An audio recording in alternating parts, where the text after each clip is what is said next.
তাহলে বোর কথায় যে মা বাপরে কুড়ে করে রাখস, আর তুই আর তোর বউ মিলা ইসিংকিম পাকা চি চি চি মারস। হে দামরা, কথা কন না কেন? তুই বউলেই এসির মধ্যে থাকস, ফ্যানের বাতাস খাস, আর তোর মা হাত পাখার বাতাস খায়। তোর মতো পোলার কপালে জুতার বাড়ি। কথা বলে না কেন? ইব্রাহিম আলাইহিস সালাম ডাক দিছে, ইসমাইল বাসায় আছে? ইসমাইল আলাইহিস সালামের বিবি জাহেদার, মুমিনার, আশেকার জানা ছিল আমার স্বামীর নাম ধরে পৃথিবীতে শুধু একজনই ডাক দিতে পারে, সে হলো জাতির পিতা ইব্রাহিম। এই বাক্কা শহরে কারো বাপেরও ক্ষমতা নাই এই বাইতুল্লাহর ইমাম সাহেবের নাম ধরে ডাক দিতে পারে। মধুর কণ্ঠেশ্বরে ডাক দিছে, শোনেন আপনার কণ্ঠটা খুব পরিচিত মনে হয়, আপনার চেহারাটা দেখা মনে হয় আমার জন্য জায়েজ, আপনি আমার আব্বার বয়সী হবেন।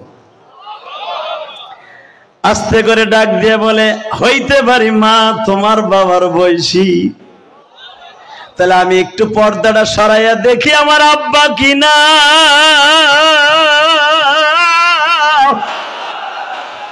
মা অপরিচিত লোককে দেখবা তুমি, আগে আমার পরিচয়টা নাও মা, আমার নাম ইব্রাহিম খলিল।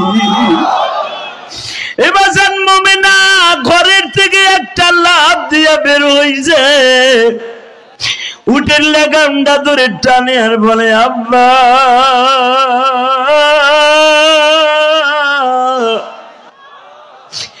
যতদিন আমি আপনার ছেলের ঘরে আসছি, একটা রাত্র আপনার ঘটনা না শুনাইয়া আমরা দুইজন বালিশে ঘুমাইতে যাই না।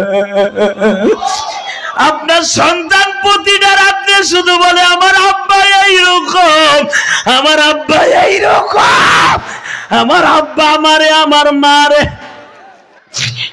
একটা রাত্রে রাইখা গেছে, আমার মা কোনদিন আমার আব্বার বিরুদ্ধে অভিযোগ করে নাই, কারণ আমার আব্বা আল্লাহর হুকুম ছাড়া কোনো কাজ করে না। আমার আব্বা যদি কোনদিন আমার বাড়িতে আসে, আমার আব্বারে কোনদিন কষ্ট দিবি না বিবি। আমার আব্বা জীবনে মার স্তনের দুধ খায় নাই। আমার আব্বা 2.5 বছর পাহাড়ের গুহায় বড় হয়েছে। আমার না দাদি আমার আব্বারে জন্ম দিছে পাহাড়ের গুহায়। আমার আব্বারে এক আঙ্গুল দিয়া দুধ বের হয়েছে, আর এক আঙ্গুল দিয়া মধু বের হয়েছে। আমার দাদি যান জীবনে আমার আব্বারে দুধ খাওয়াইতে পারে নাই তৃপ্তি সহকারে। নম্রদের ডরে আমার আব্বা 7 বছর পর্যন্ত আল্লাহ পাহাড়ের গুহায় তারে বড় করছে। আমার আব্বা 7 বছরের বয়স থেকে নম্রদের বিরুদ্ধে জিহাদ ঘোষণা করতে করতে আগুনের মধ্যে পড়ছে। আমার বাবা আগুনে পুড়িয়া পিকেট হয়ে আজকা ইমানের জামা হয়ে গেছে। আমার আব্বারে যে কষ্ট দেয় সে যেন স্বয়ং আমার আল্লাহরে কষ্ট দেয়। বাজান এবার চোখের পানি ফেলবার কানবা। এই ইব্রাহিমের বানানো বাইতুল মুকাদ্দাস কোন বেঈমানের হাতে এত তাড়াতাড়ি ধ্বংস করতে দেয়া যাবে না। কথা ঠিক না বেঠা? বিবিরে যাইবার সময় আমার আব্বা কি বলছে তাই বল। কই এখনো তো শেষ হয় নাই, আগে শোনেন আব্বার সাথে কি করছি। আমার আব্বা যখন উটের থেকে নামতে চায় না, আমি টাইনা নামাইছি। আমার এই আসল দিয়া আমার আব্বার পাও দুইটা মুছায় দিছি। আমার আব্বারে জমজমের পানি দিয়া পাও দুইটা ধোয়া দিছি। ওই কলসির মধ্যে ঠান্ডা জমজমের পানি ছিল, পনির দিয়া মধু দিয়া খেজুর ভিজাই আমি আব্বারে 1 গ্লাস শরবত বানায় দিছি। আমার আব্বারে আমি গোসল করা দিছি। আরে যাইবার সময় আব্বা কি কইছে তাই ক। আমার আব্বা থাকে নাই। আমার আব্বা আমার বুকের মধ্যে চাইবা ধরে বলে, বৌমা আমি তোমার জন্য দোয়া করে গেলাম, আল্লাহ জানো তোমার বংশে এমন সন্তানের জন্ম দেয় পৃথিবীতে কেউ এমন সন্তান জন্ম দেয় নাই। ইসমাইলের এই গর্ভেই জন্ম নিয়েছে আমার নবীর ঔরাস আদনান। শুধু দীপ্ত কণ্ঠে শুনতে চাই, ওই কাবাগরের হলো আমাদের সভাপতি। এই মসজিদটা হলো আমাদের মুক্তাদি। ওই কাবায় যাওয়ার নিয়ত আছে না নাই? আছে? যাবেন বাবা? নিয়ত আছে? আমি আমার আব্বাকে নিয়ে 2011 সালে হজ করছি। আলহামদুলিল্লাহ বলেন। কাবা ঘরের দরজার সামনে দাঁড়ায়া আমি আমার আব্বারে বুকের মধ্যে এইভাবে চাইপা ধরে বলছিলাম, আব্বা এইখানে দাঁড়াইয়া ইসমাইল আলাইহিস সালাম বাবা ইব্রাহিম রে বুকে নিয়ে মাপ চাইছিল। আব্বা আমি আপনারে বুকে নিয়ে মাপ চাই, আপনি আমারে মাফ করে দিয়ে। আমারে আপনি দুইটা জিনিস দিবেন, এক নম্বরে আমার মা দুঃখিনীরে মাফ করে দিবেন, 2 নম্বরে আপনি আমারে মাফ করে দিবেন। যুবক আজকে এই যে আমার বাজান কান্দে, ভাই কান্দে, তুমি কান্দো, কেন কান্দো জানো? আমার ইউটিউবের ওয়াজ দেখলে তোমরা কান্দো, কেন কান্দো জানো? এর পিছনে একটা মাত্র উদ্দেশ্য, আমার বাবা আমারে কাবা ঘরের দরজার সামনে দাঁড়াইয়া চিল্লাই বলছিল, আল্লাহ আমার ইলিয়াস যত মাহফিলে যাবে প্রত্যেকটা মাহফিলে একজন না একজন মানুষের চোখ দিয়ে পানি ফেলাবা। কলিজার ভাই আমার, আমি যদি আমার বাবার কাছ থেকে কাবা ঘরের দরজার সামনে দাঁড়ায় দোয়া নিতে পারি, তুমি পারবা না? পারবা? আল্লাহু আকবার জোরে বলো তো। তুমি পারবা যুবক? পারবা? আমি তোমারে বলে যাব তুমি কাবা ঘরে যেতে পারবা, রাসূলের রওজায় সালাম দিতে পারবা, শর্ত একটা, যদি বাবা মায়ের দোয়া তোমার অ্যাকাউন্টে থাকে। বিশ্বাস হয়? বিশ্বাস হয়? এই বছর হুজুর, এই বছর একটা যুবক মাত্র 28 বছর বয়স আমার সাথে উমরায় গেছে। আলহামদুলিল্লাহ বলেন। দাড়ি মোছ কেবল কেমন কেমন মানে র্যাক রুক দিয়েছে এমন। তো আমি কইলাম, তুই এই বয়সে উমরা এসোস, কি ব্যাপার আমার সাথে? হুজুর আপনি না কইছিলেন আমার গ্রামের বাড়ি শরীয়তপুরে, আপনি ওয়াজে গেছিলেন গতবার, আপনি কইছিলেন যে ব্যক্তি মা বাবার কাছে দোয়া নিবে সে হজ করতে পারবে। হুজুর আপনার ওয়াজ শুনে যাই আমি আমার বাবারে উমরায় পাঠাইছি। আমার আব্বারে কইছিলাম তুমি একটু কাবা ঘরের দরজা যে কই আইবা, আমি জানি আগামী বছর যাইতে পারি। হুজুর আমার আব্বা কাবা ঘর ধরে প্রথমেই বলছিল আমারে যাওয়ানোর কথা। হুজুর হঠাৎ করে আল্লাহ আমাকে যাওয়ার তৌফিক দিয়ে দিছে। যুবক ভাইরা, আমি তোর 2টা পাও ধরে বলে দিয়ে যাই, ওই যুবককে নিয়ে যখন আমি তফে নামলাম এই যে রমজান মাসে, ওই যুবক আমারে কয়, হুজুর আপনি আপনার আব্বারে নিয়ে যেইখানে দাঁড়াইয়া দোয়া চাইছিলেন, হুজুর আমি আপনার ওই জায়গায় দাঁড়াই একটু দোয়া চামু। বিশ্বাস করে যুবক, এই কোরআন আমার সামনে, ওই যুবকটা আমারে আব্বার মতো মনে গড়িয়ে আমারে বুকে নিয়ে 2 গালে চুমা দিয়া কয়, হুজুর আপনি একটু এইখানে দাঁড়াইয়া বইলা যান, আমি যেন আমার আব্বা আর আম্মারে লইয়া আগামী বছর এই সময় আসতে পারি। যুবক ভাই, আমি তোমাদের 2টা পাও ধরে বলে দিয়ে যাই, ইব্রাহিম আলাইহিস সালাম সন্তান ইসমাইলের বিবিকে তালাক দিতে বললেন, তালাক হয়ে গেল। আমি তোমার বিবিরে তালাক দিতে বলবো না, কিন্তু কোনদিন মা বাবার দিকে চোখ তুলে তাকায়া কথা বলিস না ভাই। আমার বুকটা ভারিয়ে দেখ, 12 বছর বয়সে মা হারাইছি। আমার এই যে আলেম সাহেব, আপনারা চাইয়া দেখেন, হয়তো সেও যখন মাদ্রাসায় পড়ছিল তার মা তার পথের দিকে তাকায়া থাকতো, তখন মনে হয় রাস্তাঘাট ছিল না, মা তাকায়া থাকতো আমার গিয়াসউদ্দিন কবে বাড়িতে আইব।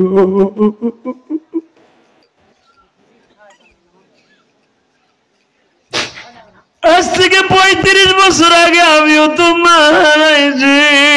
মা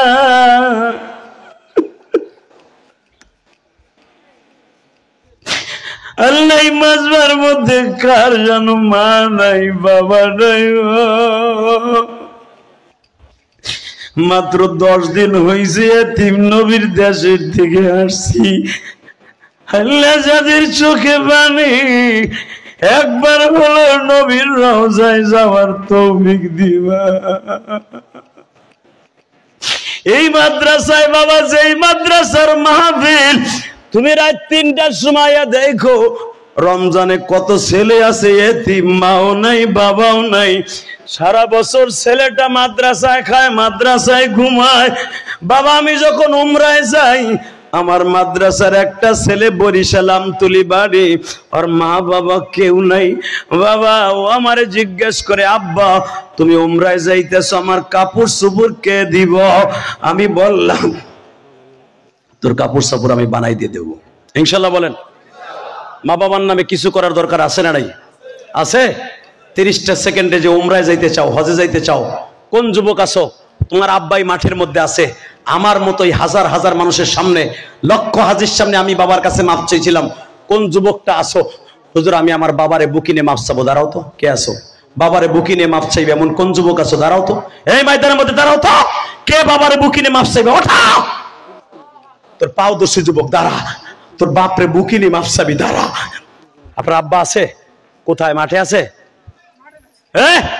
এই মাঠে বাপ বেটা কে আছে? দাঁড়াও তো, এই মাঠের মধ্যে বাপ বেটা কে আছে? আমি বললাম তুই উমরায় যাইতে পারবি, কার বাবাই মাঠে আছে? দাঁড়া, বাপ বেটা একসাথে দাঁড়া, বাপ বেটা একসাথে দাঁড়া, বাপ বেটা একসাথে দাঁড়া। কারো দোয়া কবুল না হলে তোর দোয়া কবুল হবে, তুই উমরায় যাইতে পারবি, আমি জিহাদি বলে গেলাম। বলো কার বাবাই মাঠে আছে? আর কারো বাবা নাই? এই কয়জনই বাবাই আছে।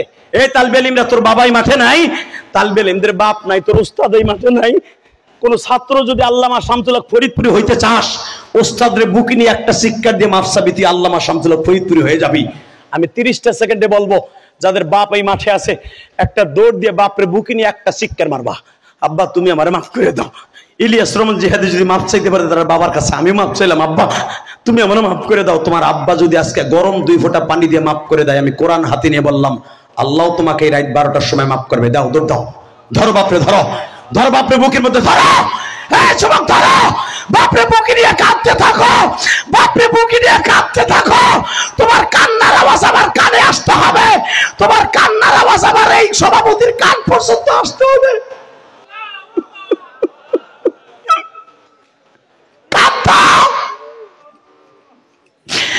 আল্লাহ তুমি দেখো সারিস না যুবক, বাবার বুকটা সারিস না। আরে যাদের বাপ আছে তারা তো মাপ চাইল, যাদের বাপ নাই তারা কার কাছে মাপ চাইল?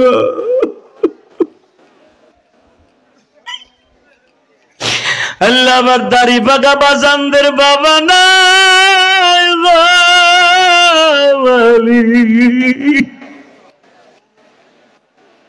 সারিস না যুবক ভাই, বাবার বুকটা সারিস না। এই বাবার বুকটা হলো জান্নাতের দরজা। এ যুবতী বোন, তোমার মা তোমার কাছে আসে না, একটা দৌড় দিয়ে মায়ের বুকের মধ্যে মাপ চাও তো, মাপ চাও। যুবক তোর পাও দুইটা ধরছি, তুই কান্দে দে, তোর বাপরে বুঝে আব্বা তুমি মাফ না করলে বলে আমার কোনো ইবাদত আসমানে যাবে না। হুমা জান্নাতুকা আও নারুকা, মা বাবা জান্নাত, মা বাবা জাহান্নাম। যুবক তুই কান্নার আওয়াজটা আমার আল্লাহরে দেখায় দে। এই রাত 12টার সময় তোর বাবার চোখের পানি তোর জন্য নাজাতের ওসিলা হয়ে যাবে। আল্লাহ যাদের বাপ আছে তারা মাপ চাইলো, যাদের বাপ নাই তারা কি করব? তারা যারা বয়ে বয়ে কান্দে তাদের কবরগুলো জান্নাতের বাগান বানায় দাও। ওই দেখো বাবা কেমনে কান্দে, দেখ ওই বাবাটা সন্তানরে বুকি নিয়ে কেমনে কান্দে। বসো বসো। যদি কারো উসিলায় আজকে দোয়া কবুল হয়, এই যুবকগুলোর দোয়া কবুল হয়ে যাবে ইনশাল্লাহ বলেন। আর যারা বসে বসে হাসলেন আর মজা লইলেন, এই কোরআন হাতে নিয়ে বললাম তোর কপাল আজকে পুড়ে যাবে। পৃথিবীর ষষ্ঠ ইবাদত, সন্তান বাবা মার কাছে মাপ না চাইয়া কবরে যাইস না, কারণ বাবা মা মাপ না করলে কোনো হজ নামাজ রোজা কোনোটাই আসমানে যাবে না। ফতোয়া জিজ্ঞেস করো হুজুরের কাছে। হুমা জান্নাতুকা আও নারুকা, মা বাবা জান্নাত, মা বাবা জাহান্নাম। যুবক তোমাদের যাদের বাপ পাইসা আছে, বাড়িতে আছে, অন্তত বাবার হাতটা ধরে মাপ চাইস। পারবা না ভাই? পারবি? বাবার হাতটা ধরে মাপ চাইতে পারবি ইনশাল্লাহ? বলো তো আল্লাহু আকবার জোরে বলো তো। এখানে বাপ নাই, বড় ভাই আছে না? বড় ভাইয়ের কাছে ছোট ভাই আজীবন ঋণী, মনে রাখবা। এই যদি বড় ভাই থাকে থাকে বাপ মনে করে, বাপ কবরে বড় ভাইরে মনে করে, বাপ মনে করে বুকের মধ্যে মাপ চাই নিও। বড় ভাই যদি ছোট ভাইরে মাপ না করে, কোনো দিনও আল্লাহ তোমারে মাফ করবে না। অতএব যাদের বাপ মা নাই তাদেরকে জন্য কিছু করার দরকার আছে না নাই? 30টা সেকেন্ড এমন কোন আল্লাহর ওলি আছে 100টা মানুষ দাঁড়ায় যদি বলে হুজুর যেই মসজিদ কর্তৃক আয়োজিত মাহফিল, হুজুর আমার আব্বাসকে দুনিয়ায় নাই, আপনি তো আপনার মায়ের জন্য একটা মসজিদ বানাইছেন, হুজুর আমার তো এত টাকা দেওয়ার তৌফিক নাই, আপনি 4 কোটি টাকা খরচ করে মসজিদ করছেন, হুজুর আমি তো পারবো না 4 কোটি টাকা, 1 লক্ষ টাকা দিতেও পারবো না হুজুর, তবে আমি এই মসজিদের জন্য 30টা সেকেন্ডে একটা লোক লাভ দিয়ে দাঁড়িয়ে বলতে পারবেন হুজুর আমার আব্বা আজকে কবরে, এই মসজিদে যদি কাম ধরে আমি 10টা লোককে বলবো, 10টা লোক 30টা সেকেন্ডে লাভ দিয়ে দাঁড়ায় বলবেন, হুজুর আমি দরকার হয় আস্তে আস্তে করে 5 মাস বইয়া 6 মাস বসে এই মসজিদে 10,000 টাকা দিব। বলেন তো প্রথম কে দাঁড়াবেন 10,000 টাকা এই মসজিদের জন্য? বলেন তো 30টা সেকেন্ডে। লিল্লাহি তাকবীর। কি নাম আপনার? আল্লাহ আল্লামা দিলওয়ার হোসেন সাইদির নামে নাম। আল্লাহ দিলওয়ার হোসেন খলিশা করি। তার বাবা মা আছে ভাই? বাবা নাই রে, মা বাবা আছে জমিনে, আল্লাহ তুমি মাফ করিবা ভাইজানের বাবাকে। আল্লাহ আমি 10 জন চাইছি, প্রথম পাইছি একজন। লিল্লাহি তাকবীর। 2 নম্বরে কে? 10টা যে ব্যক্তি দাঁড়াবেন আমি বললাম তোমার বাবা মাকে আল্লাহর মাফ করতেই হবে। আমি মুসাফির, কাবা ঘরের থেকে হলো 10 দিন আসছি, তুমি বাইতুল্লাহ যেতে পারবা, মা বাবা সম্পদ রেখে গেছে, কিচ্ছু নিয়ে কবরে যায় নাই। 2 নম্বর কে আসো বলো? 10,000 টাকা একসাথে বলো। 2-3 জন লোক একসাথে দাঁড়াও তো, 10,000 করে দিবা। কে কে আসো? যুবক নাই? 1 বছর টাইম দিলাম, 1 বছরের ভিতরে 1,500 করে দিয়া বাবা মায়ের ঋণ শোধ করবা। 10,000 টাকা কে দিবা বলো? 2 নম্বরে 10,000। লিল্লাহি তাকবীর। কি নাম আপনার? আব্দুল গফফার। বাড়ি কোথায়? লিল্লাহি তাকবীর। বাবা মা আছে? আল্লাহ মাফ করে দিও। 3 নম্বরে কে? আমি 10 জন চাইছি, আমি বন্ধু বানাবো। 10 জন ব্যক্তি যদি পাই, এই যে সন্তানরা দাঁড় করে যে আপনার ছেলে আলেম হবে, আমি বলে গেলাম ইনশাআল্লাহ। লিল্লাহি তাকবীর। যারা সন্তানে হাত দিয়ে দান করাবেন, আপনার সন্তান মানুষ হতে হবে। আপনার সন্তান কোনোদিনই আব্বা করইব না, গাঞ্জা করইব না। লিল্লাহি তাকবীর। 4 নম্বরে কে? চাচা নাই চান্দু, সম্পদ রাইখা যাবা। তোমার পোলা তোমার সম্পদ বেইছে গাঞ্জা খাইব যদি দান না করে যাও। বলেন 4 নম্বরে কে? 4 নম্বরে 10,000। 4 নম্বর কি রে? 4 নম্বরে কোন যুবক নাই? কেউ নাই 4 নম্বরে? 10,000। 4 নম্বরে 4 নম্বরে কে? আরে অন্তত 5টা লোক হোক। 2 জন লোক যদি 1 মিনিটে দাঁড়ায় কোন যুবক, হুজুর আমি 1 বছরের মধ্যে 1,000 করে দিয়ে হলো আমি 10,000 টাকা দিব। 2টা লোক দাঁড়ান তো, কে দিবেন 10,000? উপরে নিচে মাদ্রাসার বারান্দা দাঁড়াইছেন যারা আছেন, বলেন তো লাভ দিয়ে দাঁড়ায়, হুজুর আমি দিব 10,000 টাকা এই মসজিদের জন্য। বলেন লিল্লাহি তাকবীর। কি নাম আপনার? নাম কি?